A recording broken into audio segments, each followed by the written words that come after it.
নমস্কার বন্ধুরা, কথক কৌশিকের গল্পের আসরে আপনাদের স্বাগত। আশা করি আপনারা সবাই সুস্থ আছেন। বন্ধুরা, আপনারা ধারাবাহিকভাবে শুনছেন প্রাণের লেখক বিভূতিভূষণ বন্দ্যোপাধ্যায় রচিত অনুবর্তন, আজের ৬ষ্ঠ পর্ব।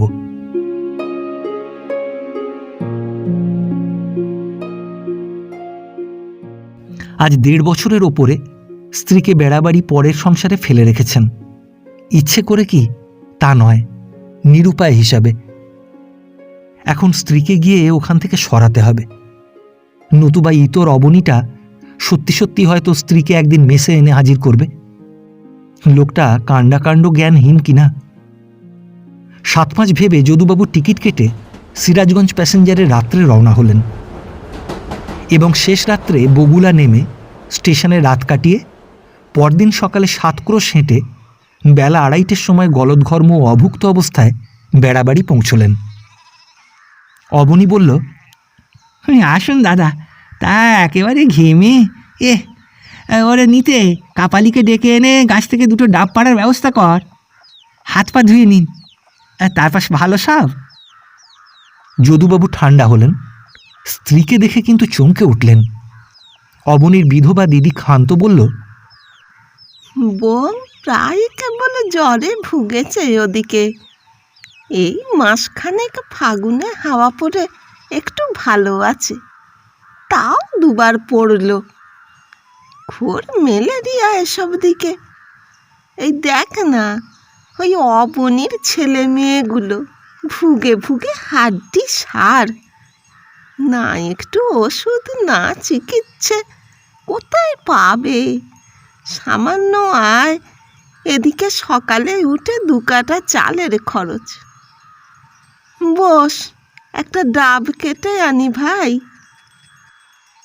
যদুবাবুর স্ত্রী কাঁদতে লাগল। বেচারির ভাগ্যে আজ প্রায় 1 বছর পরে তার দর্শন লাভ ঘটল। যদুবাবু বললেন, আরে কেঁদো না, তোমার চেহারা দেখতে বড্ডই। হ্যাঁ, বড্ডই। মরে যাচ্ছিলাম কার্তিক মাসে, মরে বেঁচে উঠেছি। আচ্ছা, মানুষ কি করে এমন হতে পারে? এত করে চিঠি দিলাম, একবার চোখের দেখা। আরে তুমি তো বললে চোখের দেখা, হাতে পয়সা না থাকলে তো আর। হ্যাঁ গো, যদি মরেই যেতাম তাহলে একবার তোমার সঙ্গে দেখাটাও যে হতো না। হ্যাঁ, সে সবই বুঝলাম। আমার অবস্থাটা তোমরা দেখবে না তো, তোমাদের কেবল। অমন কথা বলো না, মুখে পোকা পড়বে।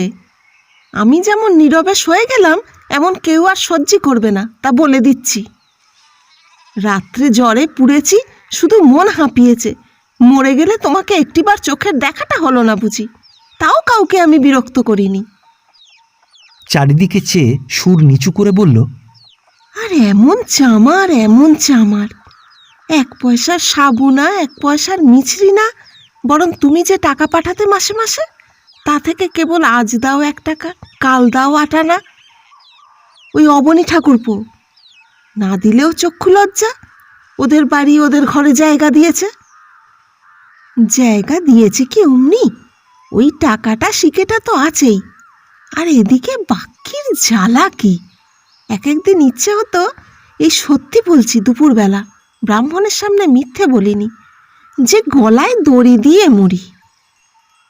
এই সময় অবনীর বিধবা দিদি, যিনি যদুবাবুরও বড়, ডাব কেটে এনে বললেন, বউ, 1 গ্লাস জল নিয়ে এসো। আর এই রেকাবিতে 2খানা বাসতা। কোথায় কি পাবো বল ভাই? এই বাসতা 2খানা খেয়ে একটু জল, আমি গিয়ে ভাত চড়াই। যদুবাবুর স্ত্রী জল হাতে এসে বলল, এই ঠাকুরঝি লোকটা এই বাড়ির মধ্যে ভালো লোক, নইলে বউ, ও বাবা, ঘুরে নমস্কার। বলে উদ্দেশ্যে প্রণাম করে জলের গ্লাসটা যদুবাবুর সামনে নামিয়ে রাখল। বিকালের দিকে অবনী বলল, দাদার কি এখন গুড ফ্রাইডে ছুটি? হ্যাঁ। কদিন? এই মঙ্গলবার খুলবে, ওই দিনই ওকে নিয়ে যাব ভাবছি। হ্যাঁ, তাই নিয়ে যান। এখানে বৌদিটির শরীরও টিকছে না, মনও টিকছে না। তাই কখনো টেকে? আপনি রইলেন পড়ে কলকাতায়, উনি রইলেন এখানে। ছেলে নেই, পিলে নেই। আপনার বৌমার কাছে কেবল কান্নাকাটি করেন, দুঃখ করেন। নিয়ে যান, সেই ভালো। তাছাড়া আমাদের এখানে অসুবিধে, ঘরদোর নেই, দুখানি মাত্র ঘর। আমার আবার ছোট ভগ্নিপতি শিশির নাকি আসবে শুনছি ছেলে মেয়ে নিয়ে। কতদিন আসেনি, আর তারা এলেই বা কোথায় থাকে। তাই বলি দাদাকে চিঠি লিখি, দাদা এসে ওকে নিয়েই যান। না, তুমি যা করেছো যথেষ্ট উপকার করেছো। এতদিন কে রাখে? যাই একটু বেরিয়ে আসি। এই বেড়াবেড়ি গ্রামের বাইরে খুব বড় বড় মাঠ, ৮ মাইল কি তারও কম দূরে চূর্ণী নদী। নদীর ধারে খেজুর গাছ, নিম গাছ ও ভাঁটশেওড়ার বন। এখন নিম ফুলের সময়, চৈত্রের তপ্ত বাতাসে নিম ফুলের সুবাস মাখানো। ঘেঁটু ফুলের দল কিছুদিন আগে ফুটে শেষ হয়ে গেছে। এখন শুধু রাঙা রাঙা সুঁটির মেলা ভাঁট গাছের মাথায় মাথায়। উত্তর দিকের মাঠে প্রকাণ্ড একটা কচি পাতা ভরা বটগাছের শীর্ষদেশ মাথা তুলে দাঁড়িয়ে। কিছুদিন আগে সামান্য বৃষ্টি হয়ে গিয়েছে। চষা ক্ষেতের মাঝে মাঝে জল জমেছিল, এখনো আধশুকনো কাদায় তার চিহ্ন আছে। একটা তুঁত গাছের তলায় অনেক শুকনো তুঁত ফল পড়ে আছে। যদুবাবু একটা তুঁত ফল কুড়িয়ে মুখে দিলেন। মনে পড়ল বাল্যকালে এই সময় তুঁত ফল খাওয়ার সে কত আগ্রহ। কোথায় গেল সেসব সুখের দিন? বাবা গোয়ারি কোর্টে কাজ করতেন। শনিবার শনিবারে গ্রামের বাড়িতে আসতেন। হাঁড়ি ভর্তি খাবার আনতেন ছেলে মেয়ের জন্য। তাদের বাড়িতে মোংলা বলে এক গোয়ালা ছোঁড়া থাকত। সরভাজা খাবার লোভে সে ছুটে গিয়ে রাস্তায় দাঁড়াতো, কর্তা হাঁড়ি হাতে আসছেন না শুধু হাতে আসছেন দেখবার জন্য। নদীতে ডিঙি নৌকোয় জেলেরা মাছ ধরছে। যদুবাবু বললেন, কি মাছ রে? আজ খয়রা আছে কর্তা। দিবি 4 পয়সায়? যাব। অনেক দিন দেশের খয়রা মাছ খাইনি, টাটকা খয়রা মাছটা। যদুবাবু অবনীর দিদির হাতে মাছ দিয়ে বললেন, ও দিদি, এই নাও দেশের খয়রা মাছ, কতকাল খাইনি। রাত্রে পাড়ার এক জায়গায় সত্যনারায়ণের সিন্নি উপলক্ষে যদুবাবু অবনীর সঙ্গে তাদের বাড়ি গেলেন। বাড়ির কর্তা যদুবাবুকে যথেষ্ট খাতির করে বসালো, তামাক সেজে আনলো নিজের হাতে। তার বড় ছেলের একটা চাকরি হতে পারে কিনা কলকাতায়, ছেলেটিকে ডেকে এনে পরিচয় করিয়ে দিল। ম্যাট্রিকে 2বার ফেল করে সম্প্রতি আজ বছরখানেক বসে আছে। পূর্বেকার অভিজ্ঞতা থেকে যদুবাবু সাবধান হয়েছিলেন, আবার কলকাতার মেসে কি বাসায় জুটে উৎপাত করতে শুরু করলেই চক্ষু স্থির। পাড়াগাঁয়ের লোককে বিশ্বাস নেই, সুতরাং তিনি বললেন তিনি চেষ্টা করবেন, তবে এখন কিছু বলতে পারেন না। আজকাল কত বিএ এমএ পাস ফ্যাফ্যা করছে, তা ম্যাট্রিক। রাত্রে স্ত্রীকে বললেন, তাহলে আর একটা মাস এখানে? না, তা হবে না, আমায় নিয়ে যাও এবার। কিন্তু কোথায় নিয়ে যাই বলো তো? তা তুমি বোঝো। তুমি বোঝো? তা বুঝি কি সেটা তো আমায় দেখিয়ে দাও। কলকাতায় কি বাসা ঠিক করে রেখে এসেছি যে তোমায় নিয়ে ওঠাবো? উঠবে কোথায়?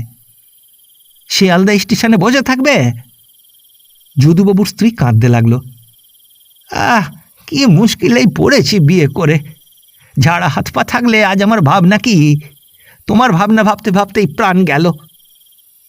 আমার ভাবনা কি ভাবতে হচ্ছে তোমায়? ফেলে রেখেছো আজ এখানে 1.5 বছর। জ্বরে ভুগে ভুগে আমার শরীরে কিচ্ছু নেই, তাও তোমাকে কি কিছু বলেছি? মুখ নাড়া আর খোঁটা 2টি বেলা হজম করতে হতো যদি আমার মতো, তবে বুঝতে। এততেও তোমার কাছে ভালো হলাম না, তার চেয়ে আমি গলায় দড়ি দিয়ে মরি, তুমি ঝাড়া হাত পাও, আপদ চুকে যাক। আচ্ছা থামো থামো, রাত দুপুরে আর কান্নাকাটি ভালো লাগে না। ঘুম আসছে, ওরা শুনতে পাবে। এক ঘর এক দৌড়, আর দেখি যা হয়। তুমি এবার না নিয়ে গেলে অবনী ঠাকুরপো শুনবে নাকি? স্বামী স্ত্রীতে পরামর্শ হয়েছে, এবার আমাকে তোমার সঙ্গে ওরা পাঠিয়ে দেবেই। ওদের বাড়িতে জায়গা হচ্ছে না। ওর ভগ্নিপতি নাকি আসবে শুনছি এ মাসের শেষে। সত্যিই তো, ঘরদোর নেই, ওদের অসুবিধে হয় বই কি। এতদিন তো রাখলে। হ্যাঁ রেখেছে তো, মাথা কিনেছে কিনা? ভারী করেছে। আর আমার মেসে গিয়ে যে 7 দিন থেকে এলো, আজ সিনেমা রে, কাল ইয়ে রে, তখন তুমি বুঝি অবনী ঠাকুরপোকে টাকা দাওনি সেবার? সে কি খোঁটা, আর তোমার নামে কি সব কথা আমায় শুনিয়ে শুনিয়ে বলতো স্বামী স্ত্রীতে দিনরাত। আমি বলি আর তো আমার সহ্য হয় না, একদিকে চলেই যাই কি করি। এত কষ্ট গিয়েছে সে সময়। আচ্ছা থাক থাক সেসব কথা এখন। রাত হয়েছে, ঘুম আসছে। সারা দিন খাটুনি, আর রাত্রির কালে ভেজর ভেজর ভালো লাগে না। যদুবাবু বোধহয় ঘুমিয়ে পড়লেন। তাঁর স্ত্রী নিঃশব্দে কাঁদতে লাগলো। কিছুকাল পরে বলল, ঘুমুলে নাকি ওগো? যদুবাবু বিরক্তির সুরে বললেন, কি? তোমার পায়ে পড়ি, আমায় এবার এখানে রেখে যেও না। আমি আর সহ্য করতে পারছি নে, তুমি বোঝো। কখনো তো তোমায় এমন করে বলিনি, কেবল ওই ঠাকুরঝির জন্য এখানে এতদিন থাকতে পেরেছি, নইলে কোন কালে এতদিন। একবার রটিয়ে দিলে তুমি নাকি বিয়ে করেছো আমার ছেলে পিলে হলো না বলে। বলে দাদা সেই জন্যই বৌদিদিকে ত্যাগ করে আমাদের ঘাড়ে চাপিয়ে রেখে গিয়েছে। সে কত কথা, আমি ভেবে কেঁদে মরি। শুধু ঠাকুরঝি আমায় বোঝাতো, বউ তার কি এখন বিয়ের বয়স আছে যে বিয়ে করবে? তুমিও সব শুনো না। তুমিও কি ভাবো নাকি আমার বিয়ের বয়স নেই? বয়স থাকলে কি হবে? একটা বিয়ে করে তাই খেতে দিতে পারো না? দুটো বিয়ে করে তোমার উপায় হবে কি? কুঁজোর স্বাদ হয় চিত হয়ে শুতে। এই কথায় যদুবাবুর পৌরুষের অভিমান ভীষণভাবে আহত হওয়ায় তিনি আর কোনো কথা না বলে পাশ ফিরে শুলেন এবং বোধহয় খানিকক্ষণ পরেই গভীর নিদ্রায় অভিভূত হলেন। চুনি এবার 3rd ক্লাসে উঠল। চেহারা আরও সুন্দর হয়েছে, ওষ্ঠে গোঁফের ঈষৎ রেখা দেখা দিয়েছে। নারায়ণবাবু পড়াতে গিয়ে তার সঙ্গে গল্প করেন নানা বিষয়। চুনিকে ছেড়ে যেন উঠতে ইচ্ছে করে না। চুনির মধ্যে একটি সুদুর্লভ রহস্য ও বিস্ময়ের ভাণ্ডার যেন গুপ্ত আছে। নারায়ণবাবু নানা কথায় ও প্রশ্নে সেই রহস্য ভাণ্ডারের সন্ধান খুঁজে বেড়ান।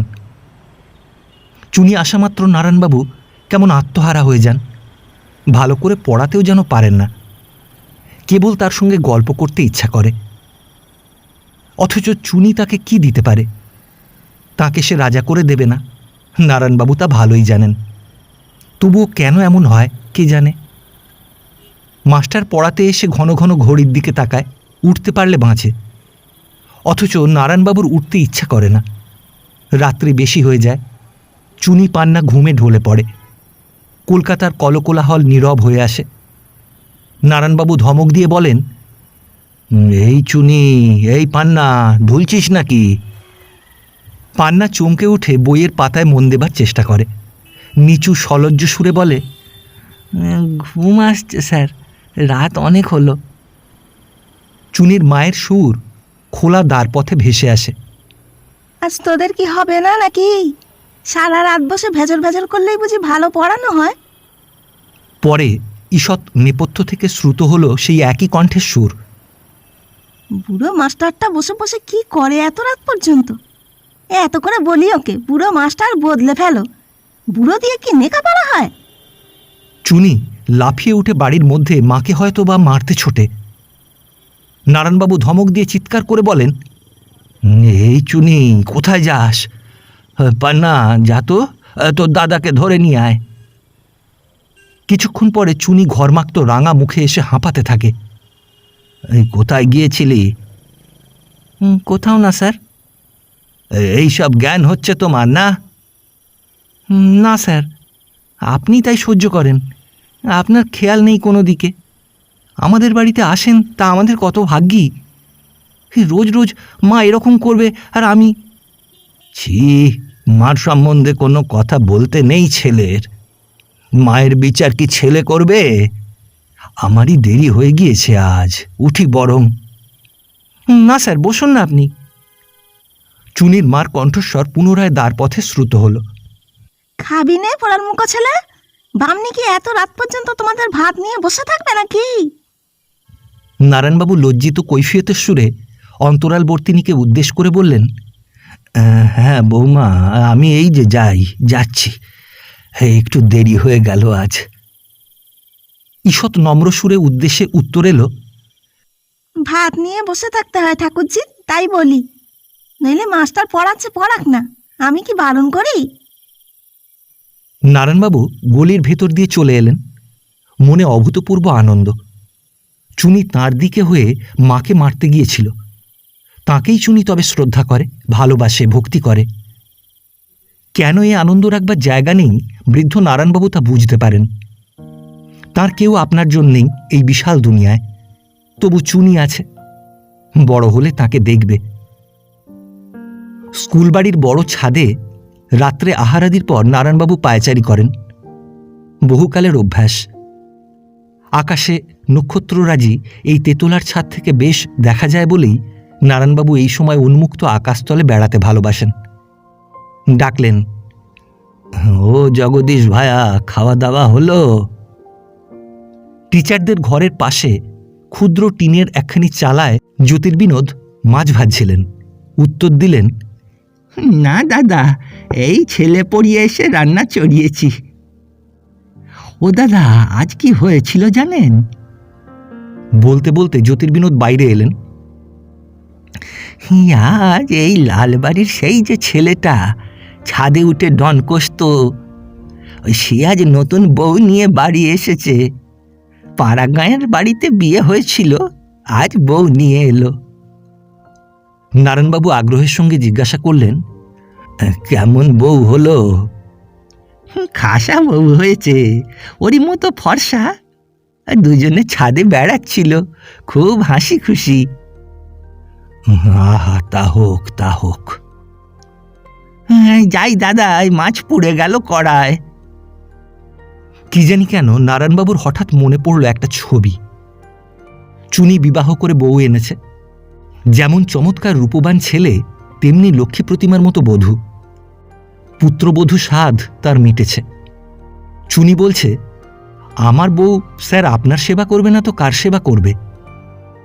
চুনি পুরীতে বউ নিয়ে বেড়াতে গেছে, সঙ্গে তাকে নিয়ে গিয়েছে, কারণ তার শরীর খারাপ। পুত্রের কর্তব্য করেছে সে। চুনির বউ বলছে, বাবা আপনার পায়ে কি এবেলা তেল মালিশ করতে হবে? স্বপ্নাচ্ছন্ন অতীত দিবসগুলির কুয়াশা ভেদ করে কত অস্পষ্ট মুখ উঁকি মারে। দুপুরের সময় টিফিনের ছুটিতে কিংবা বেলা পড়লে কতবার তিনি এইরকম ছাদে বেড়াতেন। এই ছাদটিতে উঠলেই সেই পুরনো দিন, তাদের সঙ্গে জড়িত কত মুখ মনে পড়ে যায়। একখানি মুখ মনে পড়ে, সুন্দর মুখখানি, ডাগর চোখে, নিষ্পাপ দৃষ্টি, ৮-৯ বছরের ছেলে, নাম ছিল সুদেব। মুখের মধ্যে লেবেন চুষ পুড়ে দিত। তখন নারায়ণবাবুর মাথার চুলে সবে পাক ধরেছে। টিফিনের সময় রোজ পাকা চুল ৮ গাছি ১০ গাছি তুলে দিত। বলতো, আপনাকে ছেড়ে কোনো স্কুলে যাব না স্যার। তারপর আর ভালো মনে হয় না। অগণিত ছাত্র সমুদ্রে দূর থেকে দূরান্তরে তাদের অপসৃয়মান মুখ কখন যে হঠাৎ অদৃশ্য হয়ে গিয়েছিল, তার হিসাব মনের মধ্যে খুঁজে মেলে না আর। জীবনের পথ বহু পথিকের আসা যাওয়ার পদচিহ্নে ভরা, কোথাও স্পষ্ট, কোথাও অস্পষ্ট। ঘরে এসে শোবার ইচ্ছা হলো না। নারায়ণবাবু আবার ডাকলেন, ও জগদীশ, কি করলে রান্না বান্না? জ্যোতির্বিনোদ অন্নপিণ্ড রুদ্ধ স্বরে বললেন, এই খেতে বসেছি দাদা। আচ্ছা, খাও খাও। এই স্কুল বাড়ির ছোট ঘরটিতে কতকাল বাস, কত সুপরিচিত পরিবেশ, কত দূর অতীতের স্মৃতিভরা মাস, বছর, যুগ। আশেপাশের বাড়ির গৃহস্থ জীবনের কত সুখ, আনন্দ, সংকট তার চোখের ওপর দিয়ে ঘটে গিয়েছে। মনে মনে তিনি এই অঞ্চলের পাড়াশুদ্ধ ছেলে মেয়ে, তরুণী, কন্যা, বধূদের বুড়ো দাদু। যদিও তাদের মধ্যে কেউই তাকে জানে না, চেনে না। আদর্শ শিক্ষক অনুকূলবাবুর স্মৃতিপুত এই বিদ্যালয় গৃহ, এই জায়গা যে কত পবিত্র, কি যে এখানে একদিন হয়ে গেছে, তার খোঁজ রাখেন শুধু নারায়ণবাবু। আজ মনে এত আনন্দ কেন? কি অপূর্ব আনন্দ! একটা তরুণ মনের আন্তরিক শ্রদ্ধা ও ভক্তি আজ তিনি আকর্ষণ করতে পেরে ধন্য হয়েছেন। অনুকূলবাবু বলতেন, দেখো নারায়ণ, একটা বেলগাছে বছরে কত বেল হয় দেখেছ? একটা বেলের মধ্যে কত বিচি থাকে? প্রত্যেক বিচিটি থেকে 1000 মহিরুহ জন্মাতে পারে, কিন্তু তা জন্মায় না। একটা বেলগাছের 60-70 বছর ব্যাপী জীবনে অত বিচি থেকে গাছ জন্মায় না। অন্তত 2টি বেলচারা মানুষ হয়, বড় হয়, আবার বহু বেলফল দেয়। বহু অপচয়ের হিসেব কষেই এই পুষ্টির ইঞ্জিনিয়ারিং দাঁড় করিয়ে রেখেছেন ভগবান। তার মধ্যেই অপচয়ের সার্থকতা। স্কুলের সব ছেলে কি মানুষ হয়? একটা স্কুল থেকে 60 বছরে 2-1টা মানুষ বার হলেও স্কুলের অস্তিত্ব সার্থক, এই ভেবেই আনন্দ পাই নারায়ণ। প্রত্যেক শিক্ষক যিনি শিক্ষক নামের যোগ্য, এই ভেবেই তাঁর আনন্দ ও উৎসাহ। দেশের সেবার সবচেয়ে বড় অর্ঘ্য তাঁরা যোগান, মানুষ। জ্যোতির্বিনোদ নারায়ণবাবুর সামনে বিড়ি খান না, আড়ালে দাঁড়িয়ে ধূমপান শেষ করে ছাদের এধারে এসে বললেন, দাদা এখনো খাননি? রাত অনেক হয়েছে। না, খাবো না, শরীরটা আজ তেমন ভালো নেই। কি হয়েছে দাদা? দেখি, হাত দেখি। তাই তো, আপনার যে জ্বর হয়েছে। ছাদে ঠান্ডা লাগিয়ে বেড়াবেন না, বেশ গা গরম। চলুন নিচে দিয়ে আসি। আরে বসো বসো, এই একটু আধটু গা গরমে কিছু আসবে যাবে না। আকাশের নক্ষত্র চেনো? তুমি তো জ্যোতিষ নিয়ে ব্যবসা করো, অ্যাস্ট্রোনমি জানো? ওই যে এক একটা নক্ষত্র দেখছো, এক একটা সূর্য। আমি যদি বলি এই পৃথিবীর মতো বহু হাজার পৃথিবী ওই সব নক্ষত্রের মধ্যে আছে, তাহলে তুমি কি তার প্রতিবাদ করতে পারো? আগে না দাদা, প্রতিবাদ তো দূরের কথা, আমি কথাটি বলবো না। আপনি যত ইচ্ছে বলে যান। যখন ও নিয়ে কখনো মাথা ঘামাইনি। আপনি যেমন জ্যোতিষ আলোচনা করেননি কখনো। বলেন ওসব মিথ্যে। মিথ্যে বলি নে, আনসাইন্টিফিক বলি। ওই একই কথা দাদা, 2 পয়সা করে খাই, কাজেই বিশ্বাস করি। নারায়ণবাবু ঘরে এসে শুয়ে পড়লেন। রাত্রে ভয়ানক পিপাসা, সমস্ত গায়ে ব্যথা, ঘুমের ঘোরে আর জ্বরের ঘোরে কত কি অস্পষ্ট স্বপ্ন দেখলেন। চুনির মুখ, তার ছেলে নেই, কেউ কোথাও নেই। কেন? এত ছাত্র আছে, চুনি আছে, শিয়রে চুনি বসে তাঁর সেবা করছে। পরদিন নারায়ণবাবু সকালে বিছানা ছেড়ে উঠতে পারলেন না। 2-4 দিন গেল, তবুও জ্বর কমে না। ক্ষেত্রবাবু ও রামেন্দুবাবু প্রায়ই এসে বসে থাকেন। হেডমাস্টার প্রথমে নিজের ওষুধের বাক্স থেকে বায়োকেমিক দিলেন, তারপর ডাক্তার ডাকালেন। জ্যোতির্বিনোদ কোথা থেকে নিজের দেশের এক কবিরাজ আনলেন। ছাত্রেরা কেউ কেউ দেখে গেল, পালা করে রাত জাগতেও লাগল। সকালে স্কুলের মাস্টারেরা দেখতে এসে খবরের কাগজে একটা খুনের সংবাদ শুনিয়ে গিয়েছিল। নারায়ণবাবু শুয়ে ভাবছিলেন, মানুষে কি করে খুন করে। একবার তিনি এই স্কুলের ঘরেই রাত্রে আলো জেলে পড়ছিলেন। ডিউ পিঁপড়ের দল এসে জুটল লণ্ঠনের আশেপাশে। চাপড় মেরে গোটা 3 ডিউ পিঁপড়ে মেরেছিলেন। তারপর সে কি দুঃখ তাঁর মনে। একটা ডিউ পিঁপড়ে আধমরা অবস্থায় ঠ্যাং নেড়ে চিত হয়ে ছটপট করছিল। সেটাকে বাঁচাবার জন্য প্রাণপণে চেষ্টা করতে লাগলেন, কিন্তু শেষ পর্যন্ত কিছুতেই সেটাকে বাঁচানো গেল না। নারায়ণবাবুর মনে হল তিনি জীব হত্যা করেছেন। দুঃখ ও অনুতাপে নিজেকে অতি নীচ বলে বিবেচনা হল। কি জানি, মানুষের বিচার করার ভার মানুষের ওপর নেই। তিনি যে খুনি নন তা কে বলবে। নারায়ণবাবু শুয়ে যেন সমস্ত জীবনের একটা ছবি চোখের সামনে খেলে যেতে দেখলেন। তারাজোল গ্রামের উত্তরে প্রকাণ্ড তালদিঘি, তার পাড়ে ঘন তালের বন। কোনকালে রাঢ় অঞ্চলের ঠ্যাঙারে ডাকাতেরা সেই দিঘির পাড়ে মানুষ মারত।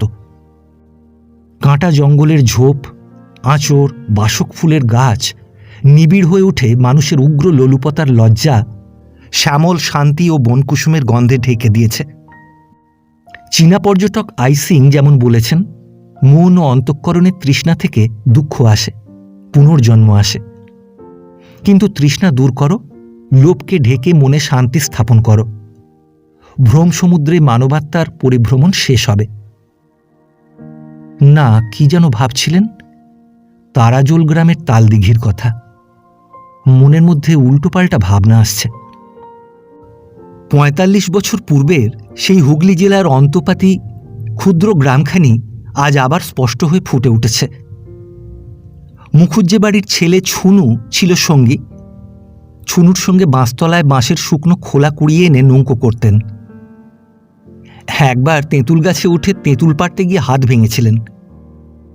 সাতক্রোশ হেঁটে দামোদরের বন্যা দেখতে গিয়ে পথে এক গ্রামে কামার বাড়ি রাত্রে তিনি এবং তার 2 জন বাল্য সঙ্গী চিঁড়ে দুধ খেয়ে তাদের দাওয়ায় শুয়েছিলেন।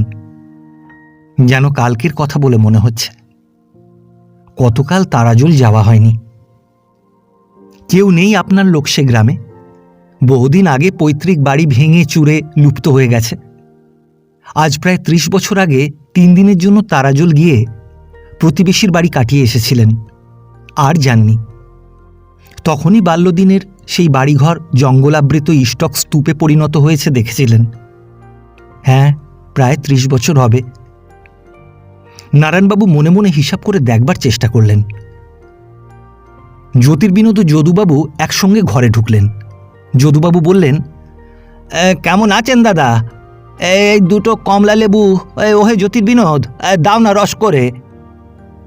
শ্রীশবাবু উঁকি মেরে বললেন, কে ঘরে বসে? যদুবাবু বললেন, এই আমরাই আছি, এসো শ্রীশ ভায়া। তা দাদা কেমন? এই একটু কমলা লেবুর রস খাওয়াচ্ছি। নারায়ণবাবু তৃষিত দৃষ্টি দূরের দিকে চেয়ে থাকে। 2 দিন 3 দিন কোনো দিনই চুনিকে দেখতে পান না। চুনি আসে না কেন? বোধহয় সে শোনেনি তাঁর অসুখের কথা। সকলে চলে যায়। গভীর রাত্রি, টিমটিম করে আলো জ্বলছে। উত্তর মাঠে গ্রামের বাঁশবনের ওপারে 2টি লোক আকন্দ গাছের পাকা ও ফাটা ফল সংগ্রহ করে বেড়াচ্ছে। তুলো বের করে খেলা করবে। তিনি আর ছুনু। প্রায় 50 বছর পূর্বের তারাজোল গ্রাম। ছুনু বেঁচে নেই, আজ 25 বছর পূর্বে মারা গিয়েছে। কে? আমি কমলেশ স্যার, আমাদের নাইট ডিউটি আজ। বিমলও আসছে। নারায়ণবাবু বললেন, হ্যাঁ কমলেশ, চুনিকে চিনিস? না স্যার। 3rd ক্লাসে পড়ে। ভালো নামটা কি যেন? দীপ্তি বোধ হয়। হ্যাঁ স্যার। কাল একবার বলবি বাবা? নারায়ণবাবু হাঁপাতে লাগলেন। কথা বলবার শ্রম সহ্য হয় না। বলবো স্যার, আপনি বেশি কথা বলবেন না। গরম জলটা করি, এই মালিশটা। পরদিন সকাল থেকে নারায়ণবাবু আর মানুষ চিনতে পারেন না। কমলেশ ও বিমল চুনিকে গিয়ে বলল, চুনি মহা ব্যস্ত, আজ তাদের পাড়ার ম্যাচ, তাকে ব্যাকে খেলতে হবে। আচ্ছা, খেলার পর বরং রাত্রেই সে চেষ্টা করে দেখবে। চুনি এসেছিল, কিন্তু নারায়ণবাবু আর তাকে চিনতে পারেননি। লোকে বলছিল তার জ্ঞান নেই। সে কথা আসলে ঠিক নয়। তিনি তখন তারাজোল গ্রামের মাঠে বনে দামোদরের বাঁধে বাল্যসঙ্গী ছুনু আর গদাই নাপিতের সঙ্গে আকন্দ গাছের ফলের তুলো সংগ্রহ করতে ব্যস্ত ছিলেন। 50 বছর আগের দিনগুলির মতো। চুনির কণ্ঠস্বরও তাকে সেখান থেকে ফেরাতে পারল না। কখনো বা অনুকূলবাবু তাকে বলছিলেন, নারায়ণ, মানুষ তৈরি করতে হবে।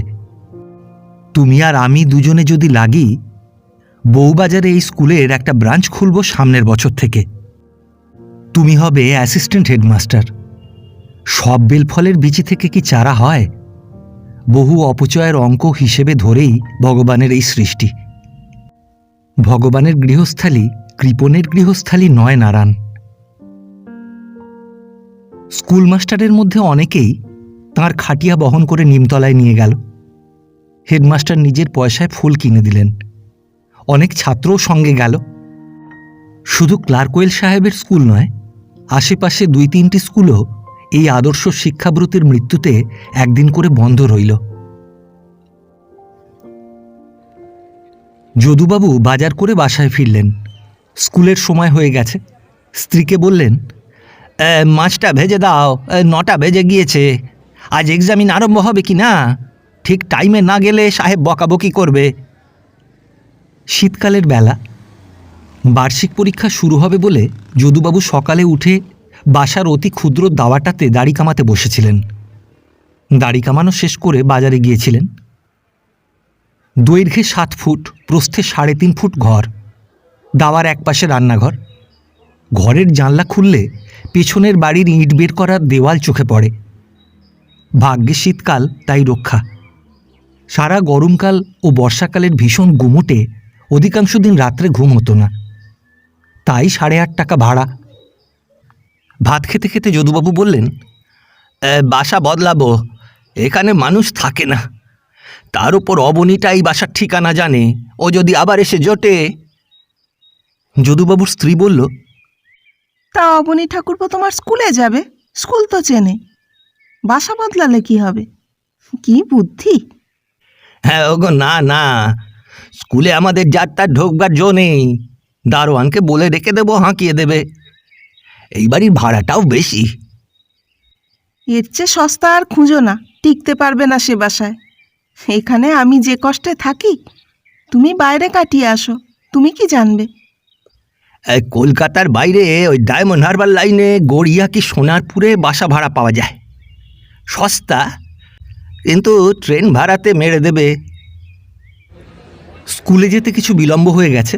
মিস্টার আলম ভ্রু কুঞ্চিত করে বললেন, এই ক্লাসে পেপার দেওয়া হয়নি, এত দেরি করে এলেন প্রথম দিনটাতেই। একটু পরেই হেডমাস্টারের টেবিলের সামনে গিয়ে যদুবাবুকে দাঁড়াতে হলো। সাহেব বললেন, যদুবাবু, বড়ই দুঃখের কথা, কাজে আপনার আর মন নেই দেখা যাচ্ছে। না স্যার, এই বাড়িতে অসুখ। ওসব ওজর এখানে চলবে না। মাই গেট ইজ ওপেন। যদি আপনার না পোষায়। স্যার, এইবার আমাকে মাফ করুন, আর কখনো এমন হবে না। ব্যাপার মিটে গেল। যদুবাবু এসে হলে পরীক্ষারত ছেলেদের খবরদারি আরম্ভ করলেন।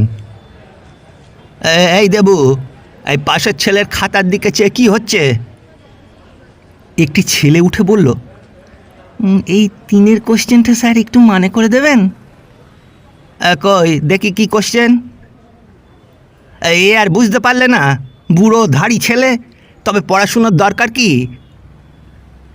স্যার, এই এধারে ব্লটিং পেপার পাইনি, একখানা দিয়ে যাবেন? হেডমাস্টার একবার এসে চারিদিক ঘুরে দেখে গেলেন।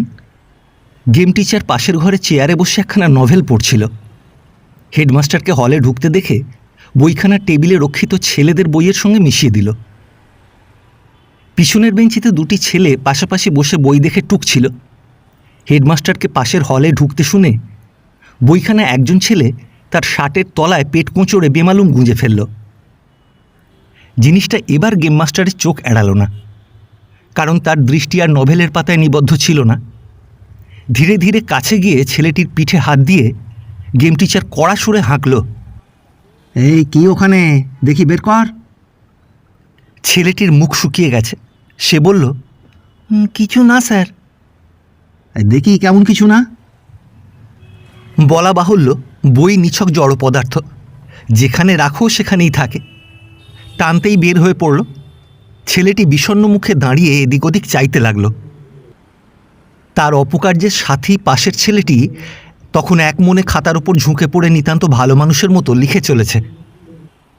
দণ্ডায়মান ছাত্রটি হঠাৎ তার দিকে দেখিয়ে বলল, স্যার, ক্ষিতীশও তো এই বই দেখে লিখছিল। ক্ষিতীশ বিস্মিত দৃষ্টিতে তার মুখের দিকে চেয়ে বলল, আমি টুকছিলাম। গেম টিচার বইখানা ক্ষিতীশকে দেখিয়ে বললেন, এই বই দেখে তুমিও টুকছিলে? ক্ষিতীশ অবাক হয়ে ফ্যালফ্যাল করে বইখানার দিকে চেয়ে রইল, যেন জীবনে সেই প্রথম সে বইখানা দেখল। আমি স্যার টুকবো বই দেখে? আমি? তার মুখের ক্ষুব্ধ, অপমানিত, বিস্মিত ভাব দেখে মনে হয় যেন গেম মাস্টার তাকে চুরি বা ডাকাতি কিংবা ততোধিক কোনো নীচ কার্যে অপরাধী স্থির করেছেন।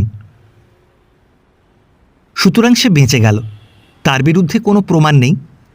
এক আসামি ছাত্রের উক্তি ছাড়া গেম মাস্টার কিছু দেখেননি।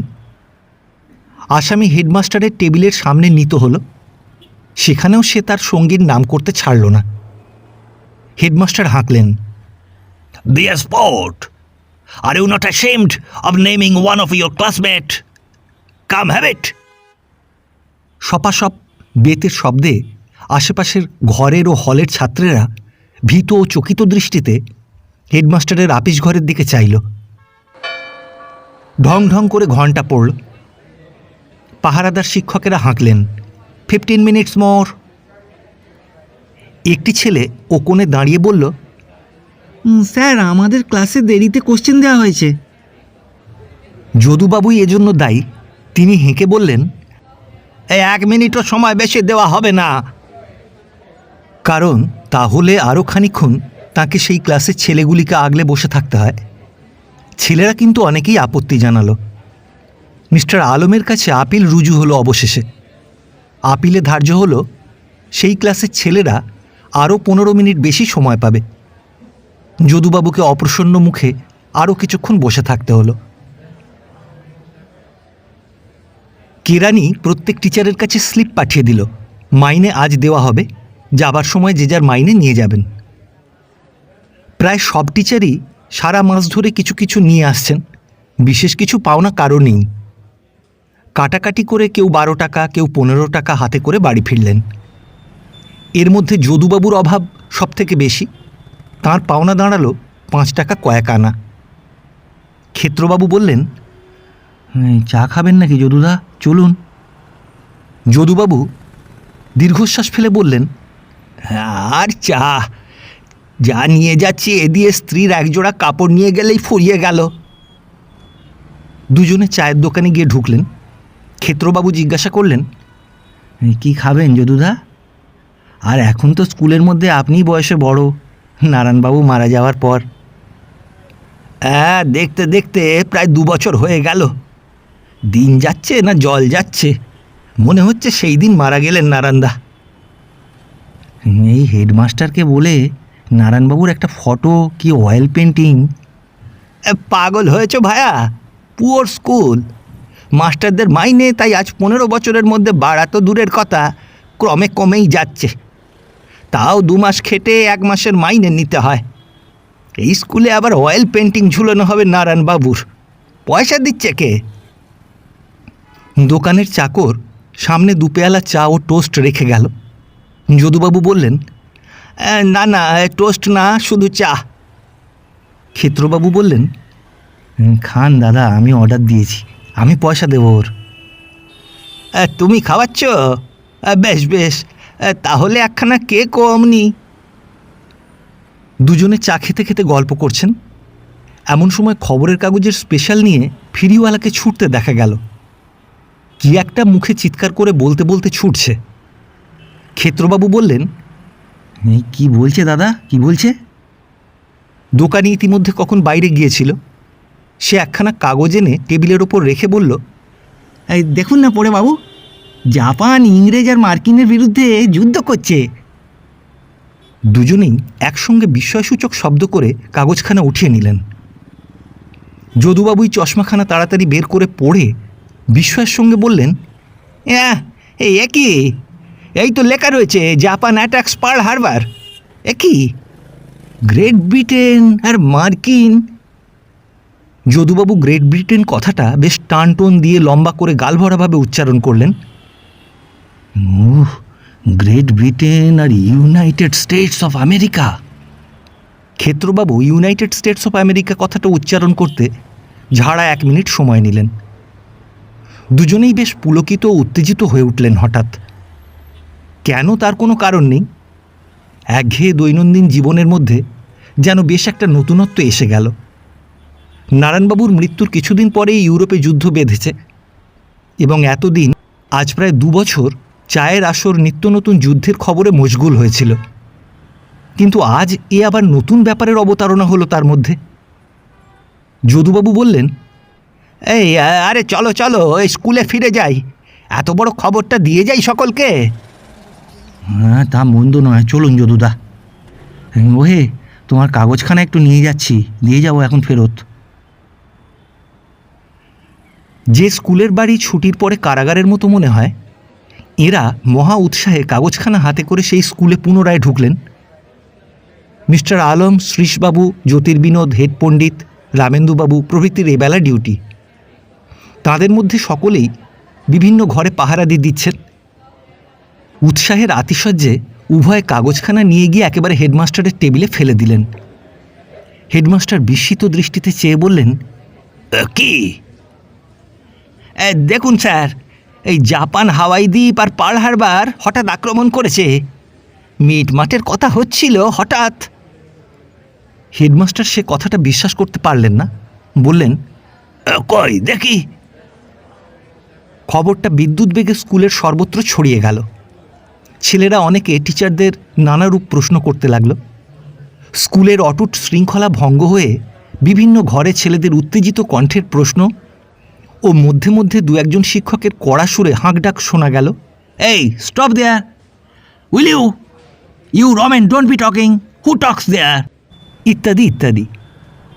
যদুবাবু ও ক্ষেত্রবাবু স্কুল থেকে বেরোলেন, কিন্তু চায়ের দোকানে কাগজ ফেরত দেওয়া হলো না, কারণ স্কুলের টিচারদের বুহো ভেদ করে কাগজখানা বের করে আনা গেল না। পড়াতে গিয়ে যদুবাবু আজ আর ছেলেকে ক্লাসের পড়া বলে দিতে পারলেন না। ছেলের বাবা ও কাকাকে জাপানের ও প্রশান্ত মহাসাগরের ম্যাপ দেখাতে দেখাতেই সময় গেল। বাসায় ফেরবার মুখে গলিতে বৃদ্ধ প্রতিবেশী মাখন চক্রবর্তী রোয়াকের উপর অন্যান্য উৎসাহী শ্রোতাদের মধ্যে বসে আন্তর্জাতিক রাজনীতির গুহ্য তত্ত্ব ব্যাখ্যা করছেন। যদুবাবুকে দেখে বললেন, মাস্টার মশাই, কি ব্যাপার শুনলেন? এই খিদিরপুরে 500 জাপানি গুপ্তচর ধরা পড়েছে, জানেন তো? সে কি? কই, তা তো কিছু শুনিনি। না বোধ হয়। না, কি করে জানলেন আপনি? সব পিঠ মোড় করে বেঁধে চালান দিয়েছে লালবাজারে। যারা দেখে এলো তারা বললে। তা কে দেখে এলে? এই তো এখানে বসে বলছিল, ওই পাড়ার কে জানো? কে হে? সুরেশ বলে গেল। শেষ পর্যন্ত শোনা গেল কথাটা কে বলেছে তার খবর কেউই দিতে পারে না। যদুবাবু বাসায় এসে স্ত্রীকে বললেন, হ্যাঁ শুনেছ, আজ জাপানের সঙ্গে ব্রিটিশ গভর্নমেন্টের যুদ্ধ বেঁধেছে। সে কোথায় গো? বুঝিয়ে বলি, তবে শোনো। এই ম্যাপ বোঝো? দাঁড়াও, এঁকে দেখাচ্ছি। ওগো, আগে একটা কথা বলি শোনো, অবনী ঠাকুরপো এসেছে আজ। যদুবাবুর উৎসাহ ও উত্তেজনা এক মুহূর্তে নিভে গেল। বললেন, হ্যাঁ, অবনী কোথায় সে? আমায় বললে বৌদি চা করে দাও, চা করে দিলাম। তারপর তোমার আসবার দেরি আছে শুনে সন্ধ্যের সময় কোথায় বেরুলো। তা তো বুঝলাম, শোবে কোথায় ও? বড্ড জ্বালালে দেখছি। এইটুকু তো ঘর, ওই বা থাকে কোথায়? তুমি আমি বা যাই কোথায়? তা রাঁধছ কি? কি রাঁধবো? তুমি আজ বাজার করবে বললে বেলা, বাজার তো আনলে না। আমি ভাত নামিয়ে বসে আছি। 2টো আলু ছিল, ভাতে দিয়েছি, আর কিচ্ছু নেই। নেই তো আমি কি জানি? আমি কি কাউকে আসতে বলেছি এখানে? তা বললে কি হয়? আসতে বলনি, তুমিও না আমিও না, কিন্তু উপায় কি? নিয়ে এসো কিছু। যদুবাবু নিতান্ত অপ্রসন্ন মুখে বাজার করতে চললেন। তার মনে আর বিন্দুমাত্র উত্তেজনা ছিল না। এ কি দুর্দৈব! অবনী আবার কোথা থেকে এসে জুটল? রাত্রি 9টার পরে অবনী একগাল হেসে হাজির হলো। এই যে দাদা, একটু পায়ের ধুলো। ভালো আছেন বেশ? হ্যাঁ ভালো। তো তোমরা সব ভালো? বৌমা, ছেলে পুলে, ওই নন্তু ভালো? আমি শুনলাম তোমার বৌদিদির মুখে যে তুমি এসেছো, শুনে ভারী খুশি হলাম। বলি বেশ বেশ, তো কতদিন দেখা হয়নি, আছো তো 2-1 দিন? তা দাদা, আমি তো আর পর ভাবিনে। এলাম একটা চাকরি টাকরি দেখতে, সংসার আর চলে না। বলি যাই, দাদার বাসা রয়েছে, নিজের বাড়ি, সেইখানে থাকি গে। একটা হিল না করে এবার আর হঠাৎ বাড়ি ফিরছি নে। কিছুদিন ধরে কলকাতায় না থাকলে কিছু হয় না। অবনীর মতলব শুনে যদুবাবুর মুখের ভাব অনেকটা ফাঁসির আসামির মতো দেখালো। তবুও ভদ্রতাসূচক কি একটা উত্তর দিতে গেলেন, কিন্তু গলা দিয়ে ভালো সুর বের হলো না। আহারাদির পর যদুবাবুর স্ত্রী বলল, আমি বাড়িওয়ালার পিসির সঙ্গে গিয়ে না হয় শুই, তুমি আর অবনী ঠাকুরপো। যদুবাবু চোখ টিপে বললেন, তুমি পাথুরে বোকা, কষ্ট করে শুতে হচ্ছে এটা অবনীকে দেখাতে হবে, নইলে ও আদৌ নড়বে না। কিছু না, এই এক ঘরেই সব শুতে হবে। যদুবাবুর আশা টিকল না। সেইভাবে হাত পা গুটিয়ে ছোট ঘরে শুয়ে অবনী 3 দিন দিব্যি কাটিয়ে দিল, যাওয়ার নামগন্ধ করে না। একদিন বলল, দাদা, চলুন আজ বৌদিদিকে নিয়ে সব শুধু টকি দেখে আসি। পয়সা রোজগার করে তো কেবল সঞ্চয় করছেন, কার জন্য বলতে পারেন? ছেলে নেই, পুলে নেই। যদুবাবু হেসে বললেন, তা তোমার বৌদিদিকে তুমি নিয়ে গিয়ে দেখাও না কেন? হ্যাঁ, আমার পয়সা করি যদি থাকবে। অবনী একেবারে নাছোড়বান্দা। অতি কষ্টে যদুবাবু আপাতত তার হাত এড়ালেন। কয়েকদিন কেটে গেল। যুদ্ধের খবর ক্রমশই ঘনীভূত। বিকালে চায়ের মজলিসে ক্ষেত্রবাবু বললেন, শুনেছেন একটা কথা, রেঙ্গুনে নাকি কাল বোমা পড়েছে। জ্যোতির্বিনোদ বললেন, বলো কি ক্ষেত্র ভায়া? হ্যাঁ, কাগজে এখনো বেরোয়নি, তবে এইরকমই গুজব। শ্রীশবাবু চায়ের পেয়ালা হাতে আড়ষ্ট হয়ে থেকে বললেন, আমার ছোট ভগ্নিপতি যে থাকে সেখানে, তাহলে আজই একটা তার করে। যদুবাবু ও জ্যোতির্বিনোদ দুজনেই ব্যস্তভাবে বললেন, হ্যাঁ ভাইয়া, দাও, এখনই একটা তার করা আবশ্যক। দাদা, আমার হাতে একেবারে কিছু নেই, কত লাগে রেঙ্গুনে তার করতে তাও তো জানি নে। ক্ষেত্রবাবু বললেন, আর তার জন্যে কি, আমরা সবাই মিলে দিচ্ছি কিছু কিছু, তার তুমি করে দাও ভায়া, দেখি কার কাছে কি আছে। যদুবাবু বিপন্ন মুখে বললেন, আমার কাছে একেবারেই কিন্তু কিছু নেই। আচ্ছা, না থাকে না থাক, আমরা দেখছি, দেখি হে বিনোদ ভায়া। সকলের পকেট কুড়িয়ে 3.5 টাকা হলো। শ্রীশবাবু তাই নিয়ে ডাকঘরে চলে গেলেন। যদুবাবু বললেন, তাই তো হে, এ হলো কি, এমন তো কখনো ভাবিও নি। ক্ষেত্রবাবু ও জ্যোতির্বিনোদ টিউশনিতে বেরিয়ে গেলেন। গলির মোড়ে ইংরেজি কাগজের সদ্য প্রকাশিত সংস্করণ নিয়ে ফেরিওয়ালা ছুটছে। ভারী খবর বাবু, ভারী কাণ্ড হয়ে গেল। ক্ষেত্রবাবু পকেট হাতড়ালেন। পয়সা আছে 2টি মাত্র। তাই দিয়ে কাগজ একখানা কিনে দেখলেন, কাগজে বিশেষ কিছুই খবর নেই। রেঙ্গুনের বোমার তো নামগন্ধও নেই তাতে। তবে জাপানি সৈন্য ব্রহ্মের দক্ষিণে টেনাসেরিম প্রদেশে অবতরণ করেছে বটে। মনটা ভালো নয়, পয়সার টানাটানি। পুনরায় চা 1 পেয়ালা খেলে অবসাদগ্রস্ত মন একটু চাঙ্গা হতো, কিন্তু তার উপায় নেই। এমন সময় রামেন্দুবাবুর সঙ্গে দেখা। ক্ষেত্রবাবু বললেন, কি আজ যে চায়ের মজলিসে ছিলেন না? না, এই সাহেবের সঙ্গে দরকার ছিল, এই তো স্কুল থেকে বেরুলাম। যুদ্ধের খবর দেখেছেন? খুব খারাপ। কীরকম? শুনলাম নাকি রেঙ্গুনে বোমা পড়েছে। তা আশ্চর্যই নয়, কিন্তু গুজব রটে নানা রকম এ সময়। কাগজে কিছু লিখেছে এবেলা? যদুবাবুকে কার সঙ্গে যেতে দেখে দুজনেই ডেকে বললেন, ওই যে ও যদুদা, শুনে যান। যদুবাবুর সঙ্গে অবনী।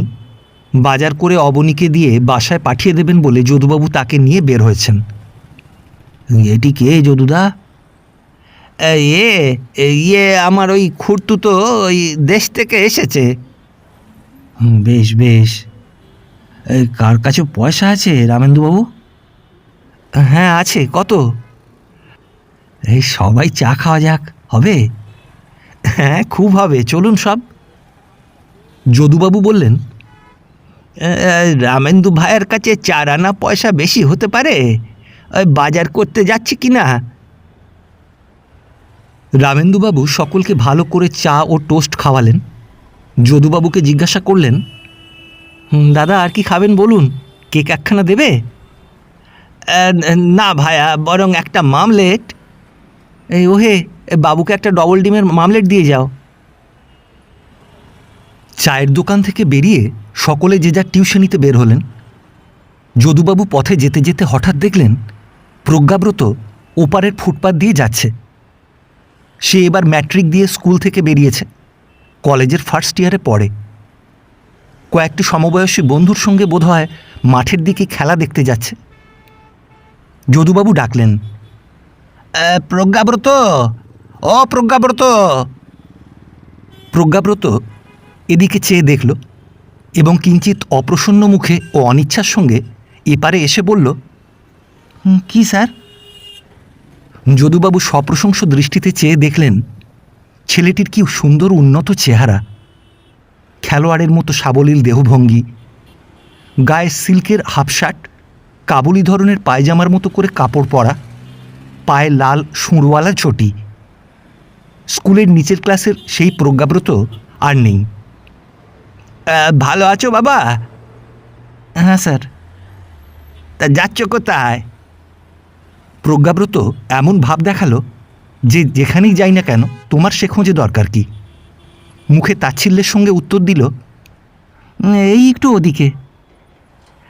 হ্যাঁ বাবা, একটা কথা বলবো ভাবছিলাম। তোমাদের বাড়ি একবার যাব আজই ভাবছিলাম, তোমার বাবার সঙ্গে দেখা করতে। তোমার ভাই দেবব্রতকে আজকাল পড়াচ্ছে কে? ওই শিববাবু বলে এক ভদ্রলোক, অফিসে চাকরি করেন, আমাদের বাড়ির সামনের মেসে থাকেন। ক টাকা দাও? এই 10 টাকা বোধ হয়, কী জানি, ওসব খবর আমি ঠিক জানি না।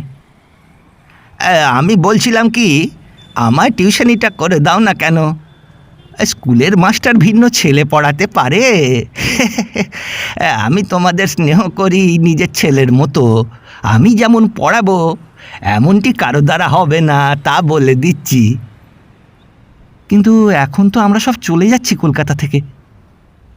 যদুবাবু বিস্ময়ের সুরে বললেন, কলকাতা থেকে কেন?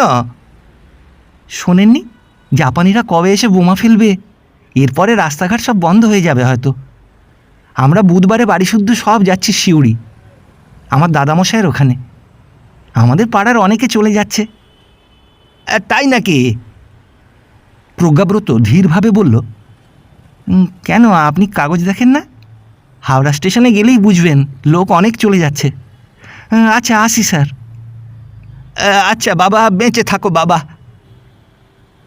প্রজ্ঞাব্রত চলে গিয়ে যেন হাঁপ ছেড়ে বাঁচল। দেখো দেখি বিপদ, যাচ্ছি বন্ধুদের সঙ্গে বেড়াতে, রাস্তার মাঝখানে ডেকে অনর্থক সময় নষ্ট। কে এখন বুড়ো মানুষের সঙ্গে বকে মুখ ব্যথা করে? মানুষের একটা কাণ্ডজ্ঞান তো থাকা দরকার। এই কি ডেকে গল্প করবার সময় মশাই? যদুবাবু কিন্তু অন্যরকম ভাবছিলেন। প্রজ্ঞাব্রতের কথায় তিনি একটু অন্যমনস্ক হয়ে পড়লেন। কলকাতা থেকে লোক পালাচ্ছে জাপানি বিমানের ভয়। তবে কি জাপানি বিমান এত কাছে এসে পড়ল? ছোট একটা টিউশনি ছিল। ভাবতে ভাবতে যদুবাবু ছাত্রের বাড়ি গিয়ে উঠলেন।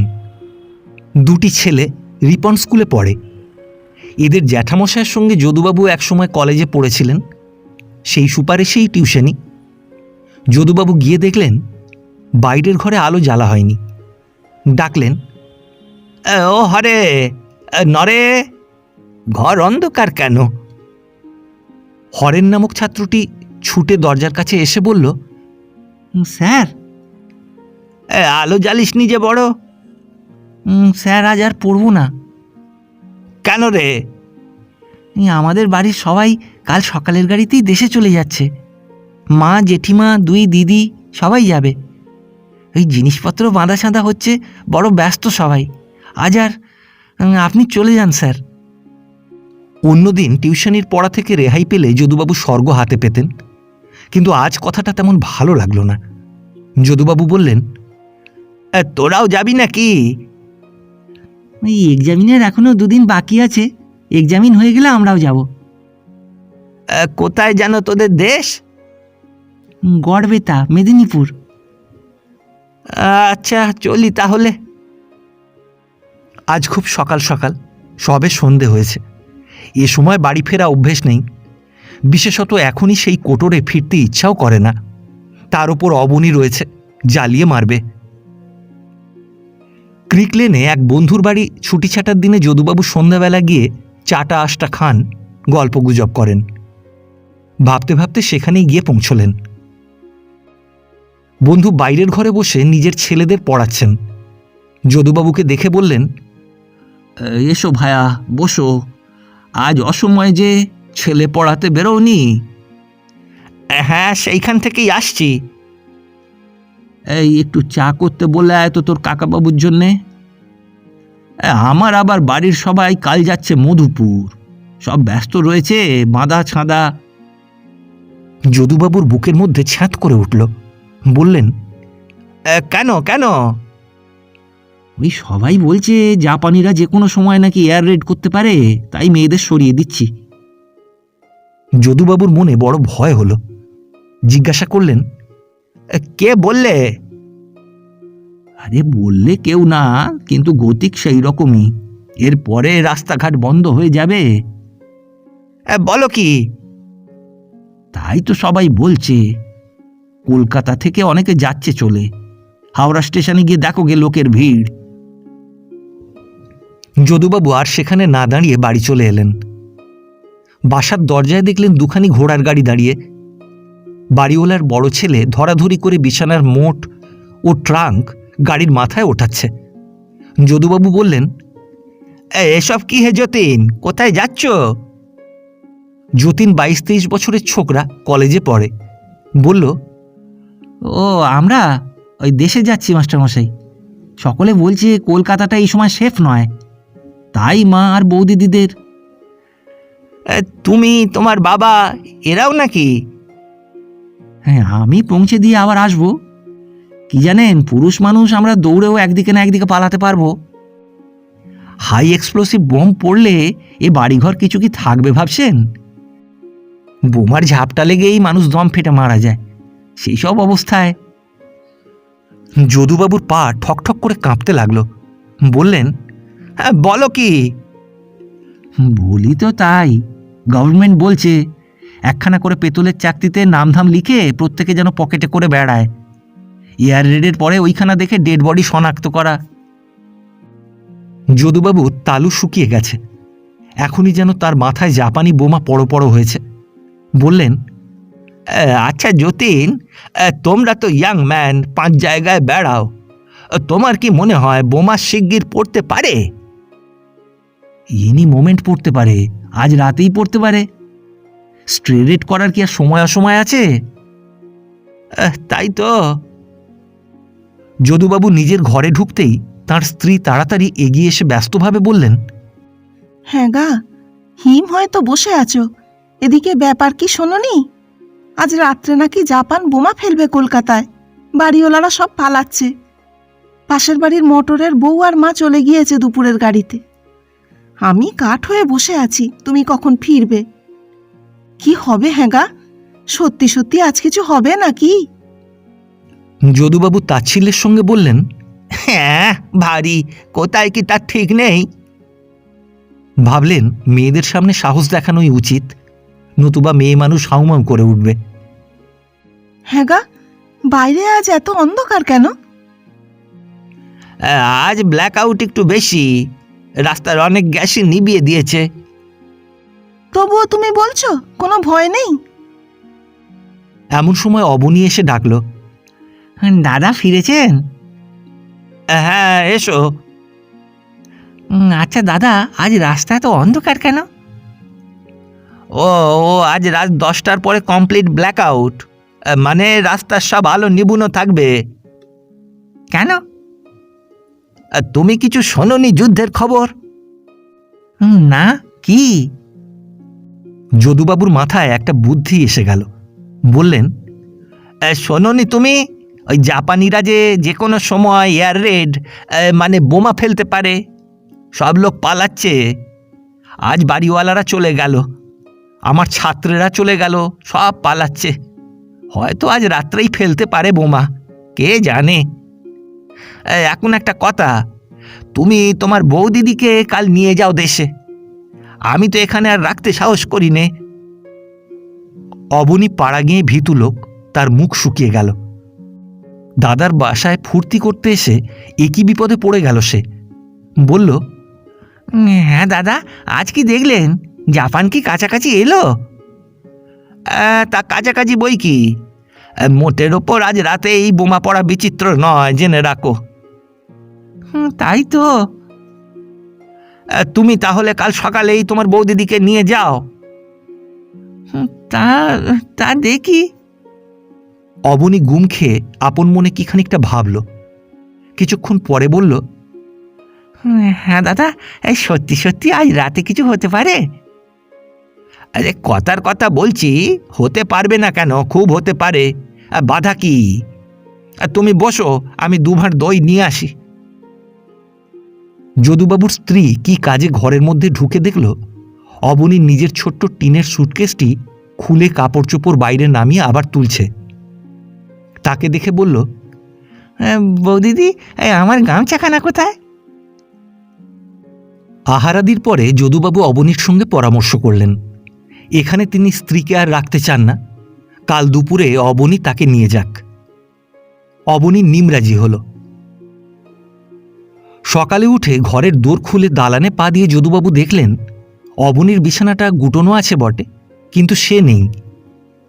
অবনীকে ডেকে তুলতে হয়, অত সকালে তো সে ওঠে না। কোথায় গেল? অবনী আর দেখা দিল না। টিনের সুটকেসটি কখন সে রাত্রে মাথার কাছে রেখেছিল। ভোরে উঠে গেছে কি রাতেই পালিয়েছে তারই বা ঠিক কি। পরদিন স্কুলে শিক্ষকদের মধ্যে একটা উত্তেজনা ও চাঞ্চল্য দেখা গেল। ক্ষেত্রবাবুর বাসার আশেপাশে যারা ছিল সকলেই নাকি কাল বাসা ছেড়ে পালিয়েছে। ক্ষেত্রবাবু স্ত্রীকে নিয়ে তেমন বাসায় কি করে থাকেন? যদুবাবুর বিপদ আরও বেশি, তার যাবার জায়গা নেই। জ্যোতির্বিনোদের বাড়ি থেকে টেলিগ্রাম এসেছে, কলকাতায় আর থাকবার আবশ্যক নেই, এখনই চলে এসো, প্রাণ বাঁচলে অনেক চাকরি মিলবে। হেডমাস্টার মিটিং করলেন। অভিভাবকেরা চিঠি লিখছে স্কুলের প্রমোশন তাড়াতাড়ি দেওয়া হোক, ছেলেরা সব বাইরে যাবে। এই অবস্থায় মাস্টারদের কাছে যে সমস্ত পরীক্ষার খাতা আছে সেগুলি যত শীঘ্র হয় দেখে ফেরত দেওয়া উচিত।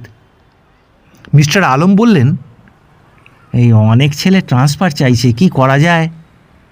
সাহেব বললেন, একে স্কুলে ছেলে নেই, এর ওপর ট্রান্সফার নিলে স্কুল টিকবে না। আর তার চেয়েও বিপদ দেখছি, মাইনে তেমন আদায় হচ্ছে না। বড়দিনের ছুটির আগে মাইনে দেওয়া যাবে না। যদুবাবু উদ্বিগ্ন কণ্ঠে প্রশ্ন করলেন, দেওয়া যাবে না স্যার? না। নভেম্বর মাসের মাইনে হয়নি এখনো, আমরা কি করে চালাবো স্যার? একটু বিবেচনা করুন, 2 মাসের মাইনে যদি বাকি থাকে। সাহেব হেসে বললেন, আমায় বলা নিষ্ফল, আমি ঘর থেকে আপনাদের মাইনে দেব না তো। না পোষায় আপনার চলে যাওয়াতে আমি বাধা দেব না। মাই গেট ইজ অলওয়েজ ওপেন। রামেন্দুবাবুকে সব মাস্টার মিলে ধরল। অন্তত নভেম্বর মাসের দরুন কিছু না দিলে চলে কি সে? যদুবাবু কাতর স্বরে জানালেন তিনি সম্পূর্ণ নিরুপায়। এই বিপদকালে কোথায় গিয়ে উঠবেন ঠিক নেই, হাতে পয়সা নেই। টিউশনির মাইনে আদায় হয় কি না হয়, টিউশনি থাকবে কি না তারও স্থিরতা নেই, কারণ ছেলেরা অন্যত্র যাচ্ছে। কতদিনে তারা আসবে কে জানে। টিউশনি না থাকলে একেবারেই অচল। রামেন্দুবাবুকে সাহেব বললেন, অবস্থা কীরকম বলে মনে হয়? কিছুই বুঝতে পারছি না স্যার। এবার জানুয়ারি মাসে নতুন ছাত্র বেশি পরিমাণে ভর্তি না হলে স্কুল চলবে না। তারপর এই গোলমাল। ও কিছু না স্যার, জানুয়ারি মাসে সব ঠিক হয়ে যাবে। হ্যাঁ, আমারও তাই মনে হচ্ছে। একটা হুজুগ, কি বলো? ব্রিটিশ গভর্নমেন্টের রাজ্যে আবার বাইরের শত্রুর ভয়। হুজুগ বই কি স্যার, পিওর হুজুগ, ও কিছু না। একটা কথা। কি? মাস্টারদের মাইনে কিছু কিছু দিতেই হবে স্যার। কোথা থেকে দেব? মাইনে আদায় নেই। তবে নিতান্ত ধরছে, দাও কিছু কিছু। আর একটা কথা, যেসব ছেলে ট্রান্সফারের দরখাস্ত করেছে তাদের বাড়ি গিয়ে অভিভাবকদের অনুরোধ করতে হবে, তাদের যেন ছাড়িয়ে না নিয়ে যায়। ক্লাস 8-এর একটা ছেলে, ওই নাম সুধীর দত্ত, তার বাড়ি সন্ধ্যার পর একবার যেও। সন্ধ্যায় সুধীর দত্তের বাড়ি রামেন্দুবাবু অভিভাবকদের ধরতে গিয়ে বেশ দু কথা শুনলেন। ছেলেটি এবার প্রমোশন পায়নি, ছেলের অভিভাবক চোটে খুন, ছেলে তিনি ও স্কুলে আর রাখতে চান না, তিনি স্কুল ঠিক করে ফেলেছেন, অনুরোধ বৃথা। রামেন্দুবাবু বললেন, কেন, কি অসুবিধে হলো এই স্কুলে বলুন, আমি গ্যারান্টি দিচ্ছি তা দূর করে দেওয়া হবে। আরে পড়াশুনো কিছু হয় না মশাই আপনাদের স্কুলে। ওদের ক্লাসে যদুবাবু বলে একজন মাস্টার পড়ান, একেবারে ফাঁকিবাজ, কিচ্ছু করান না ক্লাসে। আপনি ওরকম নাম করে বলবেন না, ছেলেদের মুখে শুনে বিচার করা সবসময় ঠিক নয়। আচ্ছা, এবার আমি বলছি ওর পড়াশোনা আমি নিজে দেখব। তা ওরা তো কাল যাচ্ছে নবদ্বীপে, ওর মাসির বাড়ি, কবে আসবে ঠিক নেই। হ্যাঁ মাস্টারবাবু, এই হাঙ্গামা কতদিন চলবে বলতে পারেন? বেশি দিন চলবে বলে মনে হয় না। এই সুধীরকে জানুয়ারি মাসে ক্লাসে উঠিয়ে দেন যদি, তবে ট্রান্সফার এবার না হয় থাক। আচ্ছা তাই হবে, ওকে ক্লাস 9-এ উঠিয়ে দেওয়া হবে। রামেন্দুবাবু হৃষ্ট মনে ফিরছিলেন, কারণ কর্তব্য নিখুঁতভাবে সম্পাদন করবার একটা আনন্দ আছে। পথের ধারে এক স্থানে দেখলেন অনেকগুলি লোক জটলা করে উঁচু মুখে কি দেখছে। রামেন্দুবাবু গিয়ে বললেন, এই কি হয়েছে মশাই? একজন আকাশের দিকে আঙুল দিয়ে দেখিয়ে বলল, এই দেখুন তো স্যার, ওই একখানা এরোপ্লেন, ওইখানা যেন কি রকমের না। রামেন্দুবাবু কিছু দেখতে পেলেন না, বললেন, কই মশাই, কিছু তো। 2-3 জন অধীরভাবে বলল, দেখতে পেলেন না? ওই এদিকে সরে আসুন, ওই ওই। তবুও রামেন্দুবাবু দেখতে পেলেন না। একটা নক্ষত্র তো ওটা। সবাই বলে উঠল, আরে ওই মশাই, ওই নক্ষত্র দেখছেন তো একটা, ওই ও নক্ষত্র নয়, জাপানি বিমান। রামেন্দুবাবু সাহসে ভর করে বললেন, কিন্তু নক্ষত্র তো আরও অনেক। লোকগুলো রামেন্দুবাবুর মূঢ়তা দেখে দস্তুর মতো বিরক্ত হলো। একজন বলল, আচ্ছা ওটা কি নক্ষত্র? নীল মতো আলো দেখলেন না? চোখে জোর থাকা চাই। ও হলো সেই, বুঝলেন, চুপি চুপি দেখতে এসেছে। আর একজন চিন্তিত মুখে বলল, তাই তো, এই যে ভয়ানক কাণ্ড হলো দেখছি। পূর্বের লোকটি বলল, কলকাতায় থাকা আর সেফ নয় জানবেন আদৌ। সবাই তাতে সায় দিয়ে বলল, সে তো আমরা জানি, যে কোনো সময় এনি মোমেন্ট বোমা পড়তে পারে। রামেন্দুবাবু সেই স্থান থেকে সরে পড়লেন। পরদিন স্কুলে মাস্টারদের মধ্যে যথেষ্ট ভয় ও চাঞ্চল্য দেখা গেল। যে যে পাড়ায় থাকেন সেই পাড়া প্রায় খালি হতে চলেছে। মাস্টারদের মধ্যে অনেকেরই যাবার স্থান নেই। যদুবাবু চায়ের মজলিসে বলছিলেন, সবাই তো যাচ্ছে, আমি যে কোথায় যাই। ক্ষেত্রবাবু বললেন, আমারও তাই দাদা, আমার গ্রামে বাড়িঘর সারানো নেই, কতকাল যায়নি, সেখানে গিয়ে ওটা যাবে না। তবুও তোমার তো আস্তানা আছে ভায়া, আমার যে তাও নেই।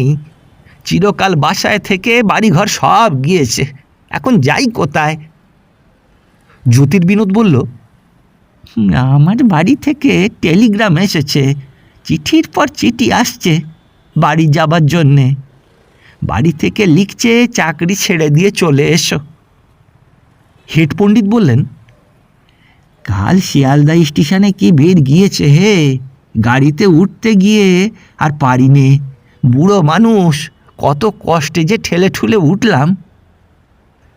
স্কুল এই বন্ধ হলে বাঁচি। সাহেবকে সবাই মিলে বলা যাক স্কুল বন্ধ করবার জন্য। সারা রাত্রি ধরে গাড়ি ঘোড়ার শব্দ শুনে যদুবাবু বিশেষ নার্ভাস হয়ে উঠেছিলেন। পাড়াশুদ্ধ লোক বিছানা বোঁচকা বেঁধে হয় হাওড়া নয় শিয়ালদা স্টেশনে ছুটছে। কে বলছিল ঘোড়ার গাড়ির ভাড়া অসম্ভব ধরনের বৃদ্ধি পেয়েছে। জ্যোতির্বিনোদ বলল, কোনো ভয় নেই দাদা, বোঁচকা মাথায় নিয়ে ঠেলে উঠবো স্টেশনে, আমরা বাঙাল মানুষ, কিছু মানি নে। ক্ষেত্রবাবু বললেন, আর সিংড়ি চলে যাই ভাবছি, ভাঙা ঘরে গিয়ে আপাতত উঠি, এইখানে থাকলে এর পরে আর বেরোতে পারবো না। যদুবাবু সভয়ে বললেন, তাই তো, কি যে করি উপায়। এই কালী সাহেবকে গিয়ে ধরা যাক, আগে স্কুল বন্ধ করে দেয়া হোক। ক্ষেত্রবাবু চায়ের দোকান থেকে বেরিয়ে ধর্মতলার মোড়ে এলেন। দাঁড়িয়ে থাকতে থাকতে 2-3খানা ঘোড়ার গাড়ি ছাদের উপর বিছানার মোট চাপিয়ে শিয়ালদহ স্টেশনের দিকে চলে গেল। ক্ষেত্রবাবু চিন্তিত হয়ে পড়লেন। আর সিংড়ি গ্রামে যাবেন বটে, কিন্তু সেখানে বাড়িঘরের অবস্থা কীরকম আছে তার ঠিক নেই। আজ 5-6 বছর পূর্বে নিভাননি বেঁচে থাকতে সেই একবার গিয়েছিলেন, তারপর আর যাওয়া ঘটেনি। কোনো খবরও নেওয়া হয়নি, কারণ এতদিন প্রয়োজন ছিল না। একটিমাত্র টিউশনি অবশিষ্ট ছিল, সেখানে গিয়ে দেখা গেল আজ বিকালে তারাও দেশে চলে গেছে।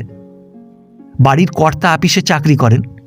বললেন, মাস্টারমশাই, আপনার এই মাসের মাইনেটা এখন আর দিতে পারছি নে, খরচপত্র অনেক হয়ে গেল কি না, জানুয়ারি মাসে শোধ করব। আমায় না দিলে হবে না বোসমশাই, ফ্যামিলি আমাকে দেশে নিয়ে যেতে হবে। হ্যাঁ, তা তো বুঝতে পারছি, কিন্তু এখন কিছু হবে না।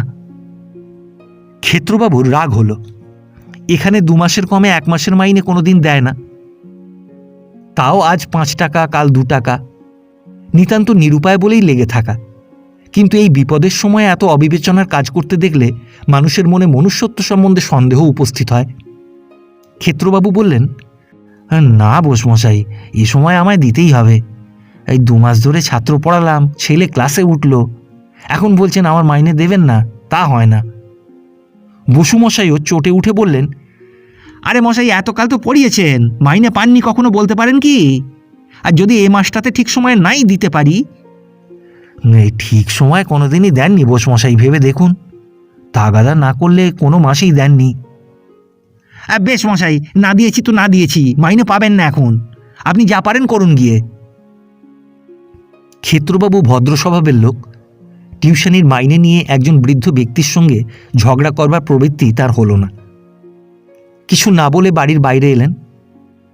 কলকাতায় বাড়ি আছে, আপিসে মোটা চাকরিও করেন শোনা যায়, অথচ এই তো সব বিচার, ছি।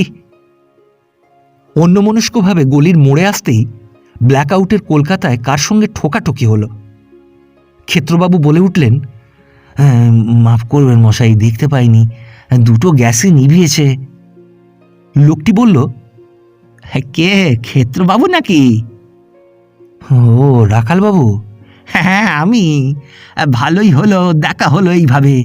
এই আপনাদের স্কুলে কাল যাব ভাবছিলাম। হ্যাঁ, ভালো আছেন মিত্তির মশাই? হ্যাঁ, আমাদের আবার ভালো মন্দ, ওই বই দিয়ে এসেছি 5-6টা সেই স্কুলে। এখন ধরায় যদি তবে বুঝতে পারি। আপনাদের স্কুলে আমার সেই নব ব্যাকরণ বোধখানা ধরানোর কি করলেন? চমৎকার বই, ক্লাস 5 আর 4-এর উপযুক্ত বই। সন্ধি আর সমাজ যেভাবে ওতে দেওয়া, বইয়ের লিস্ট হয়েছে আপনাদের? না, এখনো হয়নি।